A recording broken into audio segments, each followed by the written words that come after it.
One और वनस्पति। मैंने आप लोगों को कितने वन पढ़ाए थे टोटल? 5 वन कि 6 वन? टोटल वन 6 आपके हैं, लेकिन हमें पढ़ना है 4। उन्हीं 4 में 6 को आपको ऐड करवा देंगे। ठीक, वन और वनस्पति हमारे टॉपिक वाइज के लिए बहुत ज़्यादा ही अच्छा रहता है और इससे कई क्वेश्चन बनते हैं एग्जामों में। और वन में ये नहीं पूछाता है कौन से वन कहाँ पे है, इसमें ऐसा पूछाता है कि कौन से पेड़ किस वन में पाए जाते हैं। इस टॉपिक से बहुत ज़्यादा क्वेश्चन बनते हैं। तो इसको समझने के लिए आपको पहली बात तो आपको चीज़ें समझनी चाहिए कि कौन सा वन कहाँ पे है और वो वन किस क्षेत्र में पाए जाते हैं, क्यों पाए जाते हैं। वन आपके जो है मेन आपका है वन और वनस्पति। ठीक है, वन और वनस्पति वो होते हैं जो अपने आप, प्राकृतिक वनस्पति वे होते हैं जो अपने आप उगते हैं, जिसे हम उगाते नहीं हैं, वो प्राकृतिक का देन है। तो भारत के अंदर 6 तरह के वन पाए जाते हैं। 6 में से अगर हम दुनिया की बात करें तो दुनिया में जो आपका एनजीओ है, यूएनओ के एनजीओ बने हुए हैं, उन्होंने बताया था कि एक देश के लिए कम से कम 33% वन होना जरूरी है, एक देश को सही ढंग से चलाने के लिए। ठीक है, 33%। लेकिन इंडिया के पास जो वन है वो मुश्किल से 23 से 24% है, मतलब 10% की हमारे यहाँ पे कमी है वन की। ठीक, अगर ये टोटल वन इतने हो जाएंगे तो हमारे यहाँ पे समस्या जो है खत्म हो जाएगी। अगर हम जापान की बात करें, जापान बहुत छोटा देश है, लेकिन वहाँ पे फिर भी अगर वनों की संख्या देखें 70% वन है, वहाँ पे 70% वन है। और अगर दुनिया की बात करें तो दुनिया में जब मैं वर्ल्ड ज्योग्राफी पढ़ाऊंगा उसमें बताऊंगा कि वन सबसे ज़्यादा कहाँ पाए जाते हैं। तो बेसिक नॉलेज के लिए पता होगा आपको कि सबसे ज़्यादा वन जो है आपके ब्राज़ील में पाए जाते हैं। ठीक है, ब्राज़ील में आपका जो है दुनिया का जो फेफड़ा कहा जाता है अमेज़न जंगल, वो कहाँ पे आपका ब्राज़ील में पाया जाता है। ठीक, 20% ऑक्सीजन जो है वो आपका उसी वन से मिलता है और ये 20% ऑक्सीजन चाइना खपत कर लेता है। ठीक, तो ज़्यादा टाइम लगेगा आपको। पहले पढ़ते हैं वनों के टाइप। सबसे पहला वन हमारे पास है सदाबहार वन। सदाबहार वन क्या होते हैं? जो सदा से हरे भरे रहते हैं। ठीक, ये ऐसे वन होते हैं जहां पे लगभग 400 से 200 सेंटीमीटर की बारिश होती है। ठीक, 2 सेंटीमीटर तक बारिश हमेशा यहाँ पे होती रहती है। ठीक, ये वन आपको हमेशा कहाँ दिखेंगे? तो एक तो आपका ये जो आपका पश्चिमी घाट है इन एरियाओं में। ठीक, इन एरियाओं में ये वन देखे जाएंगे, सदाबहार वन। पूर्वी घाट के इन एरियाओं में पता होगा आपको कि मानसून की जो पहली बारिश होती है वो आपका केरल में होती है और ये पश्चिमी घाट में सबसे ज़्यादा बारिश करती है। और लौटते मानसून में आपका पूर्वी घाट में, तो यहाँ पे आपको ये वन पाए जाएंगे।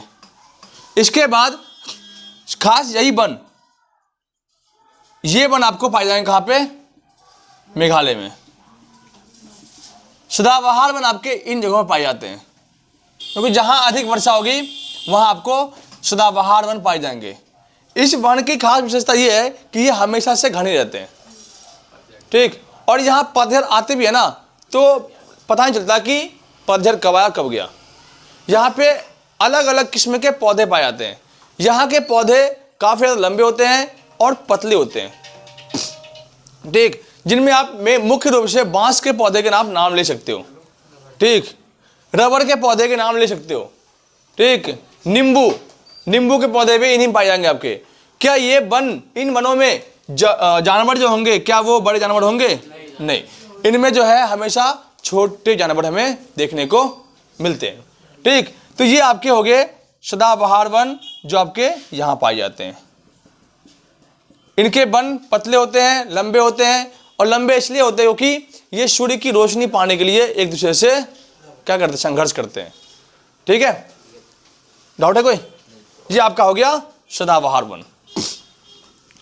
इसके बाद भारत के अंदर सबसे अधिक वनों की संख्या आपका है पर्णपाती वन।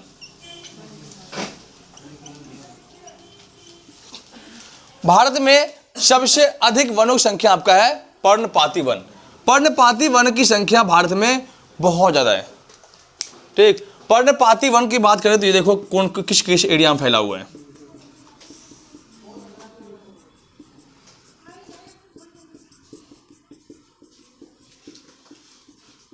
बाद में वीडियो पूछ करिएगा। ये आपका हो गया पर्णपाती वन। पर्णपाती वन भारत में सबसे अधिक वन पाए जाते हैं, सबसे ज्यादा पर्णपाती वन। ये आपका हो गया पर्णपाती वनों की संख्या। पर्णपाती वन में आपके सबसे महंगे पेड़ पौधे पाए जाते हैं, जिनमें आम, शीशम, ठीक, इसके अलावा आपका बरगद का पेड़ हो गया, ठीक, और सागवान के पेड़ हो गए, देवदार के पेड़ हो गए। जितने भी पेड़ आपके महंगे महंगे पेड़ होते हैं वो आपके पर्णपाती वन में पाए जाते हैं। पर्णपाती को दो भागों में बांटा गया है। एक आपका आर्द्र पर्णपाती होता है और एक आपका शुष्क। आर्द्र पर्णपाती में कम से कम 200 से 120 सेंटीमीटर की वर्षा होती है और शुष्क में 120 से 70 सेंटीमीटर की वर्षा होती है। ठीक, तो शुष्क आपके आर्द्र वन में आपके आम हो गया, ठीक, सागवान हो गया, शीशम हो गया, ये आपके महुआ हो गया, ये आपके आर्द्र वन में पाए जाएंगे। कौन कौन से वन? आपके आम, महुआ, शीशम, सागवान, ये आपका आर्द्र पर्णपाती वन में पाए जाते हैं। ठीक, और शुष्क पर्णपाती वन में वे वन जो थोड़े बहुत पानी से भी अपना काम चला लेते हैं। जैसे पीपल की बात कर लो, बेल की बात कर लो, ठीक, बरगद की बात कर लो। जितने भी आपके छोटे मोटे ऐसे पौधे होते हैं जो आप एक बार लगा दो तो वो पानी कहाँ से लेगा उससे मतलब नहीं है, वो कहीं से पानी खींच लेगा। ठीक, बस उसको एक बार लगा दो, बहुत ही कम पानी में भी ये पौधे उग जाते हैं। तो ये आपके पर्णपाती वन है। भारत के अंदर सबसे अधिक वनों की संख्या आपका पर्णपाती वनों की संख्या है। इसके बाद हम आते हैं पर्वतीय वन के। कितने वन आपके हो गए? 1, 2, आपके 2 वन हो गए, सदाबहार वन और पर्णपाती वन। सदाबहार और पर्णपाती में 2 वन आपके आ गए, एक आर्द्र वन और एक शुष्क वन। ठीक है, अब आते हैं हम आपके इन पे।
ये आपका हो गया पर्वतीय वन। ठीक, इसे कहते हैं हम पर्वतीय वन। पर्वतीय वन आपका जो है वो होते हैं बिल्कुल शंकुनुमा। ठीक, शंकुनुमा वन ये इसलिए होते हैं कि ये मौसम के अनुसार अपने आपको रंग बदलते हैं और ये इस वन को हम टुंड्रा वन कहते हैं, स्प्रूस वन कहते हैं। ठीक, ये वन आपके जितने पहाड़ी इलाका है ना इनमें पाए जाते हैं।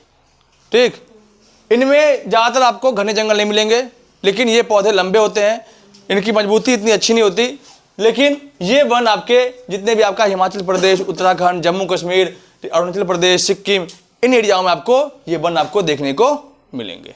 क्वेश्चन आता है कि शंकुधारी वन किस वन में आता है? तो पर्वतीय वन में आता है। और ये वन कहाँ पाए जाते हैं? तो पहाड़ी इलाकों में पाए जाते हैं।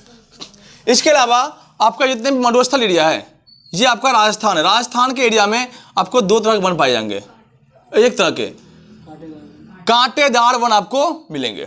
ठीक, यहाँ पे झाड़ीदार वन और कांटेदार वन पाए जाएंगे, जिनमें आप बल्लो की कोकोन के पौधे हो गए, ठीक, बबूल के पौधे होंगे, सब कहाँ मिलेंगे आपको? तो ये इनमें मिलेंगे। कैक्टस के पौधे हो गए, ये सब आपके कहाँ पे मिलेंगे? राजस्थान में मरुस्थल भूमि पे। ठीक, तो ये आप पौधा कौन सा हो गया आपका? कांटेदार वन। ठीक, कितने हो गए? एक तो आपका पहला होगा सदाबहार, पर्णपाती, पर्वतीय, झाड़ीदार या कांटेदार, और अब आपका है mangrove one. Mangrove one way one होते हैं जो डेल्टाओं से बनते हैं। ठीक, जिसे हम सुंदर वन का डेल्टा कह लो। ठीक, यहां जो वन पाए जाएंगे वो बहुत ही ज्यादा ही छोटे होते हैं, और लेकिन ये एक दूसरे से जुड़े होते हैं, जिस कारण से ये आने वाले मानसून की हवाओं को रोकने में सक्षम होते हैं। ठीक, ऐसे वन जितने भी नदी होते हैं ना, उन नदी के मुहाने पर होता है। ठीक, ये नदियों के द्वारा छोड़े गए गाद जो होते हैं उस पे उगते हैं। कौन से वन? तो आपका मैंग्रोव वन। ठीक, सदाबहार वन जो आपका सदा से हरे भरे रहते हैं, इनमें आपका लंबे पौधे पाए जाएंगे, घने वन होंगे, इसमें जंगली जानवर जो है कम होंगे, बड़े जानवर कम, छोटे जानवर ज्यादा होंगे। पर पर्णपाती वन, भारत में सबसे अधिक वनों की संख्या आपका पर्णपाती वनों की है। ठीक, पर्वतीय वन जो शंकुधारू वन होते हैं, ये इस तरह होता है कि बर्फ जो गिरे इस पे तो अपने आप बर्फ जो है बाहर फेंक दो इससे। ठीक, तो ये वन आपके पाए जाते हैं पर्वतीय वनों पे। ठीक, इसके बाद कांटेदार वन, वो वन जो आपके रेगिस्तान में पाए जाते हैं, राजस्थानी भूमि पे या मरुस्थलीय भूमि पे कह लो आप। हैदराबाद में कुछ एरिया आपका राजस्थान में हो गया, गुजरात में हो गया, यहाँ आपको कांटेदार वन पाए जाएंगे। ठीक, इसके अलावा आपका मैंग्रोव वन, मैंग्रोव वन में आपका पश्चिम बंगाल में हो गया, उड़ीसा में हो गया, ये जितने भी डेल्टा होते हैं, डेल्टाई क्षेत्र, वहां पे आपको मैंग्रोव वन पाए जाएंगे। ठीक, तो इस प्रकार से आपका ये टॉपिक खत्म होता है।